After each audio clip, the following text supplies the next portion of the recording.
to take a pee, and then I came back out. And when I came back out, Flo said, hey, get ready, you're going in. So I took the obligatory 7 warm-up throws and went out there and tried to make something happen. In a way, it really wasn't as shocking tonight, to see what had happened. They call him Fitzmagic for a reason. We felt the play was to eliminate all the clock and all the timeouts and put them back with they're back against the wall with 19 seconds left. I don't regret it. I didn't want Fitzpatrick to have the ball. He's a gunslinger. He was hot. That's all I can say. I don't regret it one bit. I just regret the results. Who's your starting quarterback against Buffalo? He was a starter. I think it was up and down. But look, I have a lot of confidence in Tua. He's made a lot of plays for us this year. He made plays today. We just felt like we needed a spark. The way the game was going, and Fitzy gave us that. But look, we have a lot of confidence in Tua. It was a gutsy call to make in that position. Matt, do you think it's the right call going forward, though? Can they keep using these 2 guys the way they're doing it right now? Listen, it was the gutsiest of calls, and I disagreed with the decision when they, during the bye week, they went to Tua as the starter. But once you do that, it is so much even harder to go back to Fitzy, to go back to him in the games, because the Monday morning quarterbacks are going to attack you. So hats off to Brian Flores for making the gutsy call and making it work. This is what I think has happened, though. This is as mentally tough of a team as you'll find in the NFL. Usually you got to handle the quarterback position with kid gloves. You can bench a tackle, remove a linebacker. But with the quarterback, you got to be super careful about their feelings. This team, y'all's feelings. This is true. This team and this quarterback room, because of how Brian Flores has handled it, how he's communicated to it, the team is bought in. The quarterback room seems to be very, very unselfish. The only thing is, this is my one thing, you need to be learning lessons as a young quarterback as your team's winning games. They're barely winning games.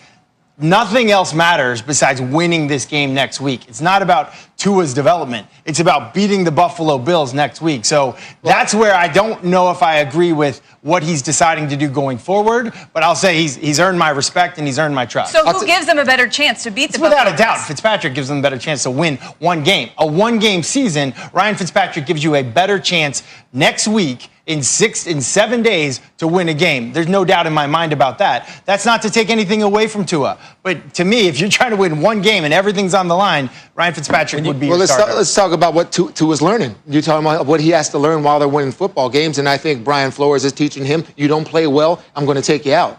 And this is my coach of the year, Brian Flores, because he was asked a couple of weeks ago about what's it like being a defensive-minded head coach handling a rookie quarterback. He's like, what are you talking about? I coach football.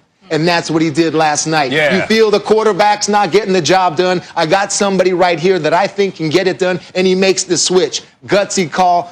I don't think a lot of coaches would have made that. I mean, because you got your number 1 pick right there. Tua is supposed to be the future. But Brian Flores is that type of a coach to get the feel of his team to say, nah, man, you're not doing the job. I'm putting the other guy. Drew, I totally agree with you on Flores being coach of the year. And it seems like he's always made the right decisions. And the right decision to me was to put Tua in the starting position when that team was 3-3. Why? Because he protects the football team.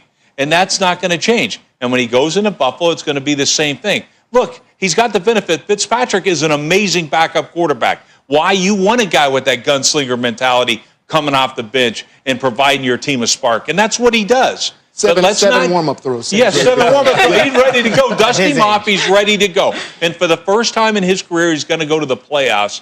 And congratulations to him. Now, was it an unbelievable performance by Fitzpatrick? Absolutely. But the starter to me, you drafted this kid the way you did because you see this is a guy that is going to sit back. How about I finish here, Pat? But a simple thing about this, all right? Here's a guy, and we talk about a defensive coach. You want to be able to protect the football team. He spent all that money in the offseason building that defense to be what it is. All right? We can't turn the ball over. We're going to be competitive in every single game and give ourselves the best chance to win based on the fact that we are going to protect the football. Now, in a situation, look, they needed a spark. 3 straight 3-and-outs. They 100% needed a spark. But this guy, he makes the right calls. And I see it all the time. And look, I've been there. You know, sometimes you got to overcome, you know, a rookie quarterback. He had the benefit of going to a veteran guy, 16-year veteran, that he needed in that moment. And I don't think it changes anything. He's got the same thing in his thing. If he needs to spark his team again, he'll put Fitz right back in. Yeah, I understand what you're saying about protecting the football, but in the quarterback room, I think you need to count dropped interceptions like an interception. I think you need to count poor decisions like a critical error in the game. And so I know the stat sheet won't show up. It'll show up that Tua is protecting the football, but I don't think he's protecting the football. And even that aside, this is too conservative of an offense when he's in there. He didn't even have 100 yards passing in the game when they took him out. It looks like Chan Gailey calls the game differently when Fitzpatrick's in there. And so I'm just saying, I would be surprised if your house, not somebody else's house, but if your house was on the line, if you were betting your house, I think that you would go with Ryan Fitzpatrick as your starter. Despite what you're saying. The same thing can happen next week. The same thing can happen next week. You go into Buffalo, he's not playing well. Flo will do the same thing. But that's what I'm saying. Like, to me, you have really one of the best backup quarterbacks in the league. He probably is the best backup quarterback in the league. And so, to me, you're able to go to that. It's a tool. Man, I'm much older than you guys. I remember when Billy Kilmer couldn't even throw a spiral, but was an amazing backup, and back then the Washington football team would put him in instead of Sonny Jurgensen. Okay, but I'm just telling you, you have that still. All right, Randy, go ahead and tell me how you're going to play Fitzpatrick. I know you guys. You know, let me talk about a pro's pro. Matt, a couple years we've sat on this set, and I've called him a journeyman, and you've agreed with me just for the teams that he's been on. And I think he's found him a place in Miami, the backup role for a guy like Fitzpatrick. That's where he wants to be. When you can sit here and listen to his press conference, his soundbite at the end of the game, he seems so calm. He seems so relaxed. He understands what's at stake. He understands that this is Tua's team for the future. But, Mac, you said if you want Fitzpatrick in for one game, a one-game season, that's what really stands out to me, talking about the journeyman with Ryan Fitzpatrick. I love what I've seen in this offense. You're talking about the three straight 3-and-outs that the Miami Dolphins that led to benching Tua. He understands the offense. When you have a veteran quarterback, Matt, you can attest to this.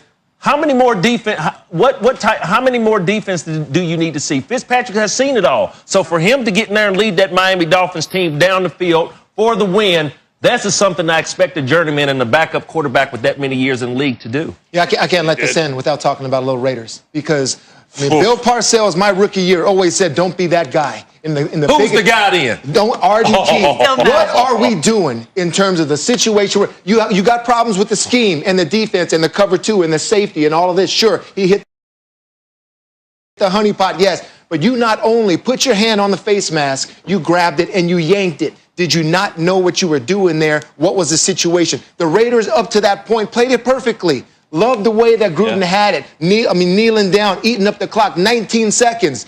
There was that guy right there. Arden Key, the face mask. That's the season for the Las Vegas Raiders. I'm glad you got that off your chest. I had to. He was going to explode. What are we doing, boss? Come on. Look, we've been talking about the game from last night for good reason. It was an exciting one, but there's a lot to get to about these games.